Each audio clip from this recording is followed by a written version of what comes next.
Selamat pagi semua. Kali ini kita bertemu di blok elektif, blok 19, Mikrobiologi Lingkungan. Dari IKM akan berbicara mengenai sanitasi lingkungan dan perilaku hidup bersih dan sehat. Mengapa kita perlu mempelajari mengenai sanitasi lingkungan dan PHBS? Karena fungsi inti dari hukum kesehatan masyarakat menurut WHO adalah meminimalisasi penularan dari penyakit menular atau yang disebut juga dengan communicable atau infectious diseases. Infectious diseases atau penyakit menular itu sendiri adalah penyakit yang disebabkan oleh mikroorganisme seperti bakteri, virus, parasit, atau jamur yang dapat menyebar secara langsung atau tidak langsung dari satu orang ke orang yang lain. Beberapa bisa ditularkan melalui gigitan serangga, melalui menelan makanan, melalui air yang terkontaminasi, ataupun droplet secara langsung.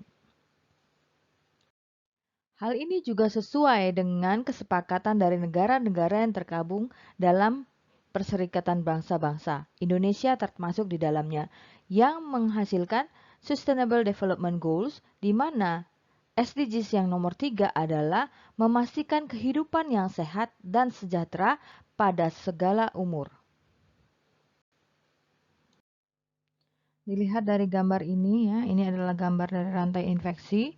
Ya, ada agennya, ada reservoir, port di exit, cara penularan atau mode transmisi, port di entry, dan host yang rentan atau susceptible host. Ya, nah dari sini terlihat bahwa agen infeksius itu ya mikroorganisme penyebab dari penyakitnya.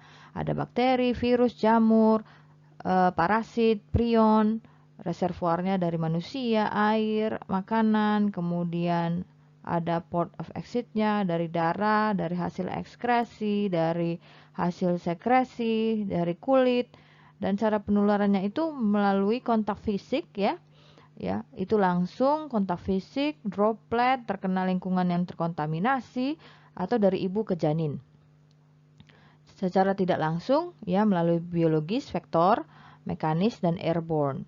Untuk port di entry-nya sendiri bisa melalui membran mukus, melalui saluran pernafasan, pencernaan, dan kulit yang rusak. Nah, siapa saja yang termasuk host yang rentan atau susceptible host tadi adalah orang-orang yang memiliki resiko sehingga meningkatkan kerentanan dan keparahan dari penyakit itu nanti. Ya, siapa saja? Ya itulah yang mengalami defisiensi imun seperti orang-orang yang mengalami CA, kemudian diabetes, ya, luka bakar, luka operasi, dan juga termasuk di dalamnya usia. Bagaimana cara mencegah penularan penyakit ini? Yang pertama adalah dengan imunisasi, dengan kekebalan dari host. Kemudian dengan melakukan surveillance, ya. Kemudian melakukan pengobatan atau medikasi dan menjaga lingkungan yang sehat. Dan yang terakhir adalah berperilaku sehat. Kita menitik beratkan pada sanitasi lingkungan atau kesehatan lingkungan dan perilaku hidup sehat.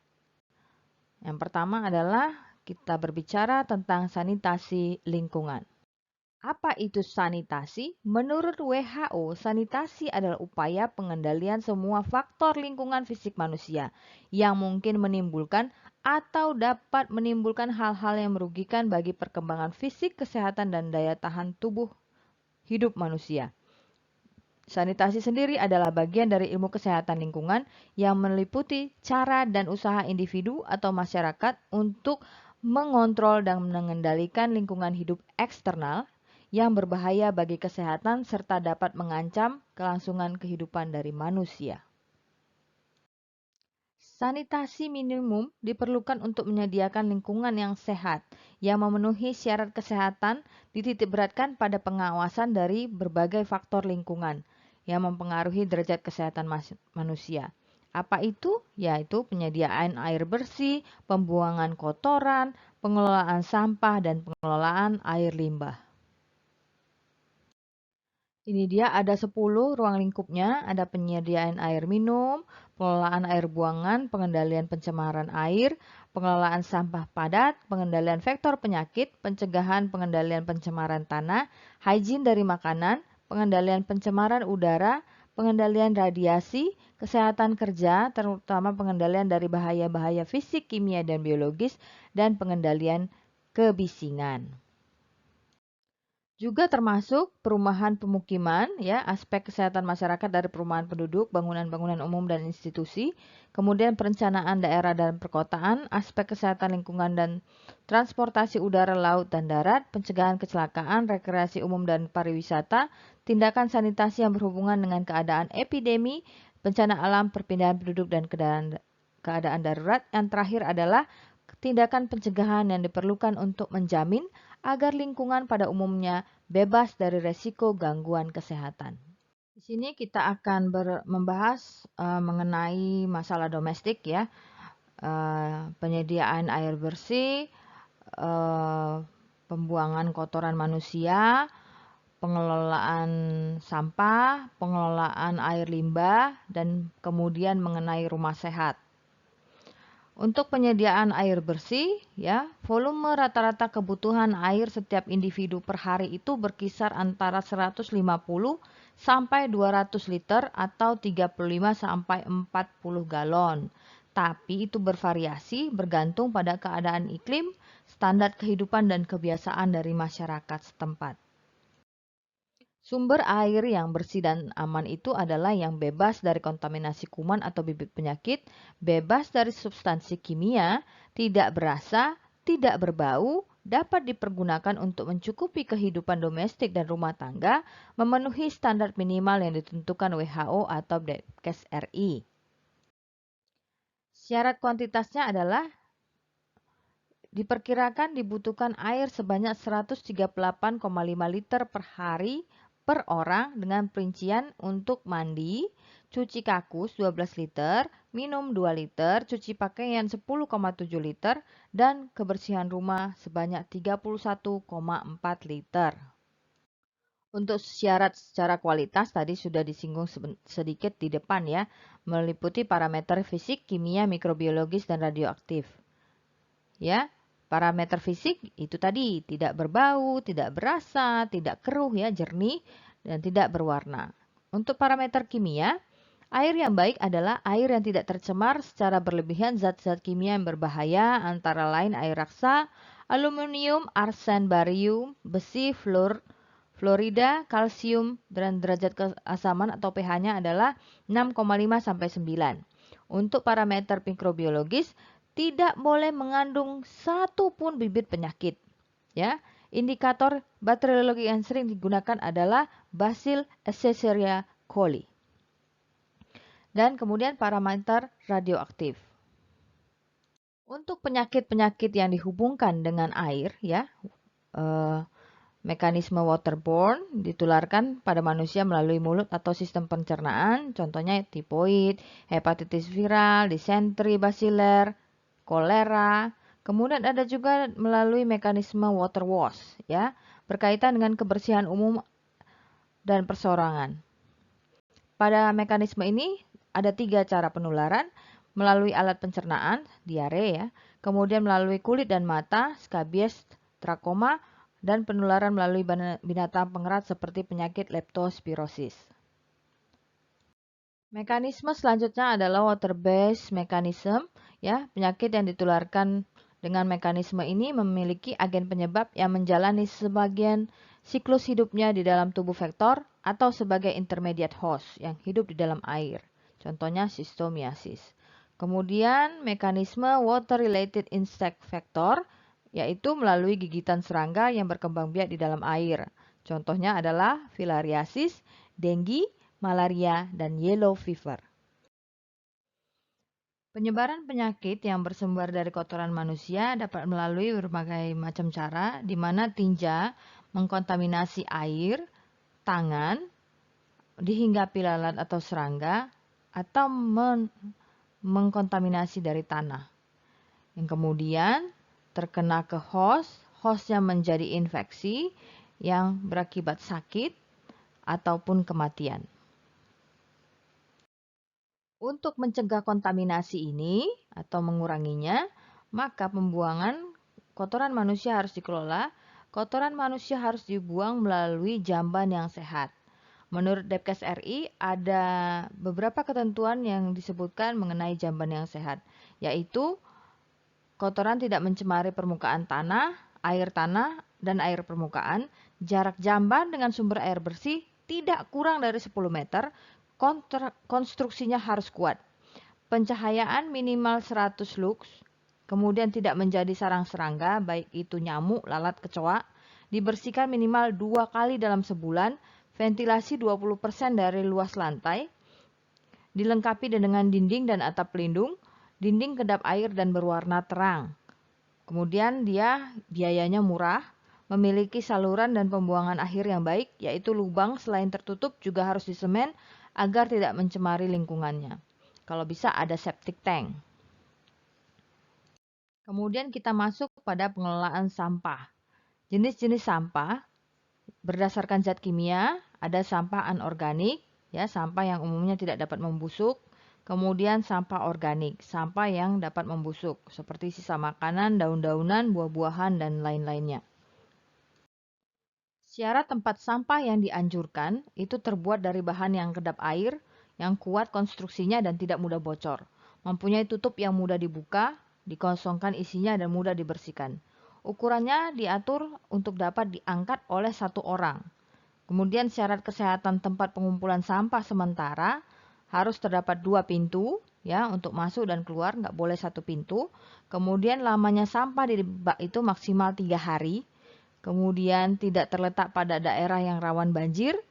Volume tempat penampungan sampah sementara mampu untuk menampung sampah selama 3 hari. Ada lubang ventilasi tertutup kasa untuk mencegah masuknya lalat. Harus ada kran air untuk membersihkan dan tidak menjadi perindukan dari vektor. Mudah dijangkau oleh masyarakat dan kendaraan pengangkut sampah. Pemusnahan dan pengelolaan sampah sendiri ada 3 cara. Ditanam, ya, kemudian dibakar atau dijadikan pupuk, composting, ya, terutama untuk sampah-sampah organik, ya, daun-daunan, sisa makanan, sampah lain yang dapat membusuk tadinya.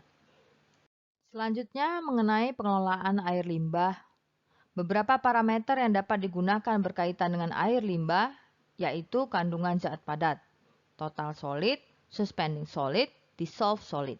Kemudian kandungan zat organik, kandungan zat anorganik, ya, misalnya plum, magnesium, kemudian kandungan gas, misalnya oksigen, N dan CO2, kemudian kandungan bakteri, misalnya E. coli, dan kandungan pH dan suhu. Pengelolaan air limbah yang memenuhi syarat sebagai berikut. Tidak mengakibatkan kontaminasi terhadap sumber-sumber air minum. Tidak mengakibatkan pencemaran air permukaan. Tidak menimbulkan pencemaran air pada perikanan, air sungai atau tempat-tempat rekreasi serta keperluan sehari-hari. Tidak dihinggapi oleh lalat, serangga, tikus, dan tidak menjadi tempat perkembangbiakan berbagai bibit penyakit dan vektor. Tidak terbuka atau harus tertutup jika tidak diolah, tidak menimbulkan bau atau aroma yang tidak sedap. Metode sederhana yang dapat digunakan untuk mengelola air limbah, yang pertama dengan disposal by dilution atau pengenceran. Air limbah diencerkan sampai mencapai konsentrasi yang cukup rendah, kemudian baru dibuang ke badan-badan air. Yang kedua dengan kolam oksidasi. Prinsipnya adalah pemanfaatan sinar matahari, ganggang, bakteri, dan oksigen dalam proses pembersihan alamiah. Air limbah itu dialirkan ke dalam kolam berbentuk segi 4 dengan kedalaman 1-2 meter. Dinding dan dasar kolam tidak perlu diberi lapisan apapun, ya. Kemudian lokasi kolam harus jauh dari daerah pemukiman dan di daerah terbuka sehingga dimungkinkan adanya sirkulasi angin yang baik. Yang ketiga dengan irigasi. Air limbah dialirkan ke paret-paret terbuka yang digali dan air akan merembes masuk ke dalam tanah melalui dasar dan dinding parit tersebut. Dalam keadaan tertentu, air buangan dapat digunakan untuk pengairan ladang pertanian atau perkebunan dan sekaligus berfungsi untuk pemupukan. Hal ini terutama dapat dilakukan untuk air limbah dari rumah tangga, perusahaan susu sapi, rumah potong hewan, dan lain-lain di mana terdapat kandungan-kandungan zat-zat organik dan protein yang cukup tinggi yang diperlukan oleh tanaman. Kemudian topik yang terakhir untuk sanitasi lingkungan yang kita bahas di sini adalah mengenai rumah sehat. Jadi rumah sehat di sini mengikuti dari keputusan Kementerian Kesehatan nomor 829 tahun 1999 yang parameternya meliputi lokasi. Pertama, dia tidak terletak pada daerah rawan bencana, ya. Kemudian tidak terletak pada daerah pembuangan akhir, sampah atau bekas tambang, tidak terletak pada daerah rawan kecelakaan atau daerah kebakaran seperti alur pendaratan penerbangan. Rumah sehat harus memiliki kualitas udara yang baik, yang bebas dari gangguan gas beracun dan memenuhi syarat baku mutu lingkungan, yaitu gas H2S dan NH3 secara biologis tidak terdeteksi, debu dengan diameter kurang dari 10 mikrogram, maksimum terdapat 150 gram per meter kubik, gas SO2 maksimum 0,10 ppm, debu maksimum 350 mm kubik per meter kuadrat per hari, kemudian kebisingan dan getaran, kebisingan dianjurkan 45 desibel, maksimum 55 desibel, tingkat getaran maksimum 10 mm per detik. Untuk kualitas tanah dari rumah sehat, kandungan timah hitam maksimum 300 mg per kilogram, kandungan arsen total maksimum 100 mg per kilogram, kandungan kadmium maksimum 20 mg per kilogram, dan kandungan benzopiren maksimum 1 mg per kilogram. Bahan bangunan dari suatu rumah sehat tidak terbuat dari bahan yang dapat melepaskan bahan yang membahayakan kesehatan, antara lain debu total kurang dari 100 mg per meter kuadrat, asbestos kurang dari 0,5 serat per meter kubik per 24 jam, pumblum kurang dari 300 mg per kilogram bahan. Tidak terbuat dari bahan yang dapat menjadi tumbuh dan berkembangnya mikroorganisme patogen. Untuk komponen dan penataan ruang dari suatu rumah sehat, lantainya harus kedap air dan mudah dibersihkan. Dinding rumah memiliki ventilasi, di kamar mandi, di kamar cuci, kedap air dan mudah dibersihkan. Langit-langit rumah mudah dibersihkan dan tidak rawan kecelakaan. Bumbungan rumah 10 meter dan ada penangkal petir. Ruang ditata sesuai dengan fungsi dan peruntukannya. Dapur harus memiliki sarana pembuangan asap. Untuk pencahayaan rumah sehat bisa alam dan atau buatan, langsung maupun tidak langsung, menerangi seluruh ruangan dengan intensitas penerangan minimal 60 lux dan tidak menyilaukan mata.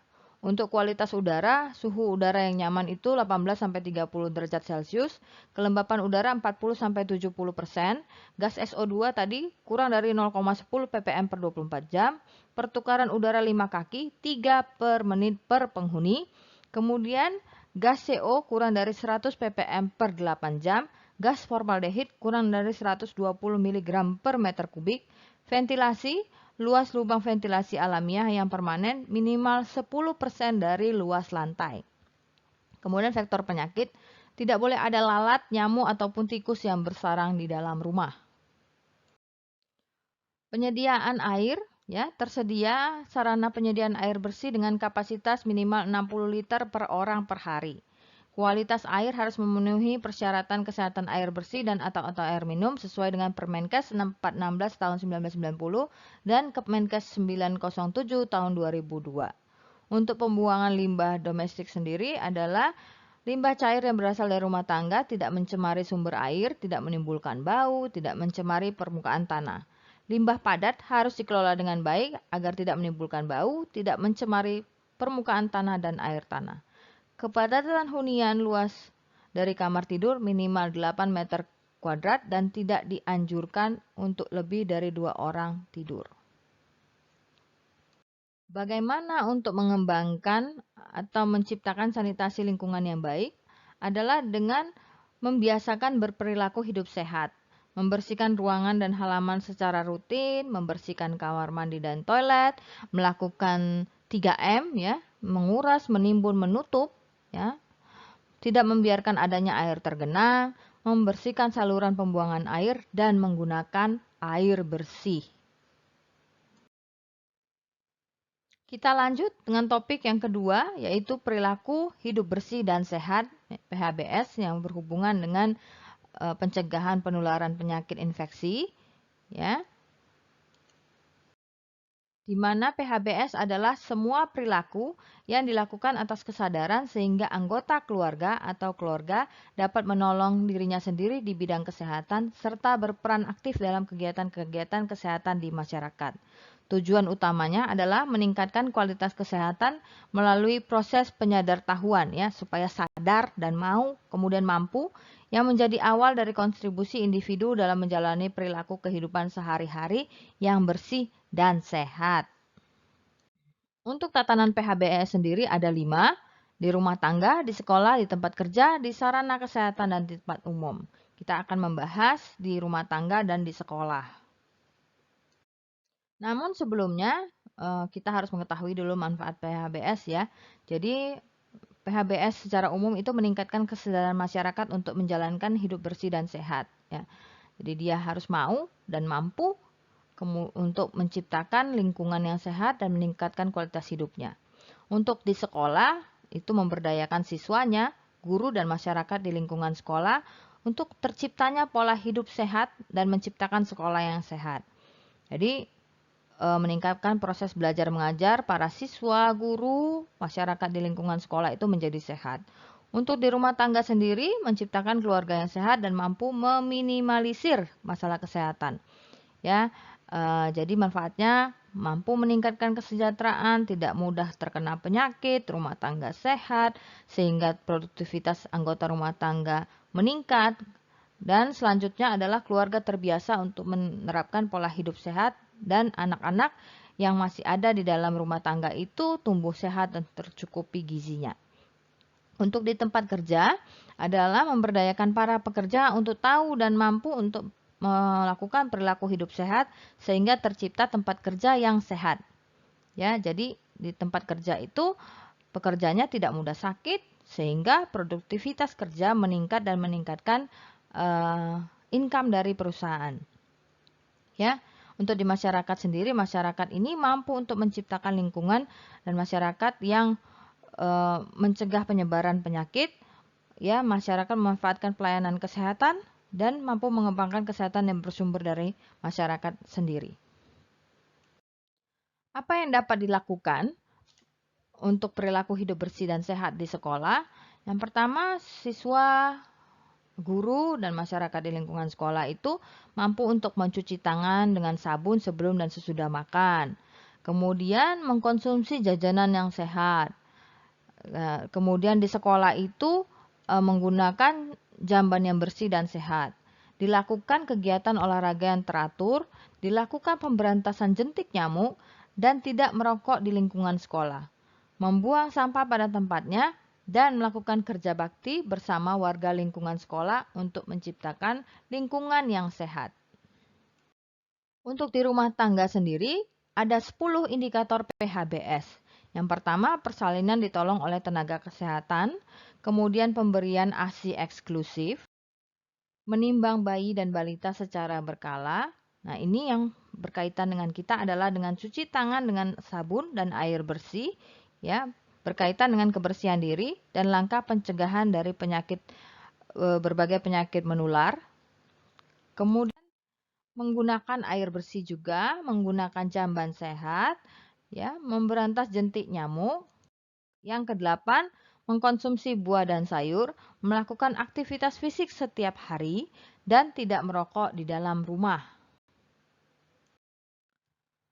Terutama di zaman pandemi COVID ini, gambaran perilaku hidup bersih dan sehat yang wajib dilakukan setiap hari, apalagi baru pulang dari bepergian keluar rumah, ya kita wajib untuk mandi, mencuci rambut, membersihkan hidung, membersihkan telinga, menggosok gigi, dan mencuci tangan memakai sabun.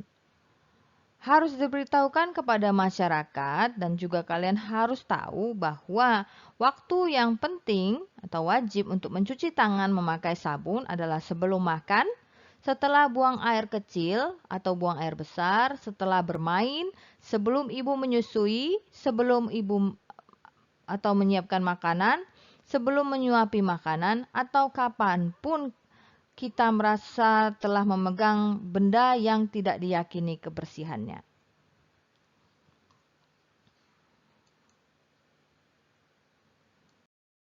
Baik, demikian topik kita untuk hari ini. Sampai jumpa lagi. Salam.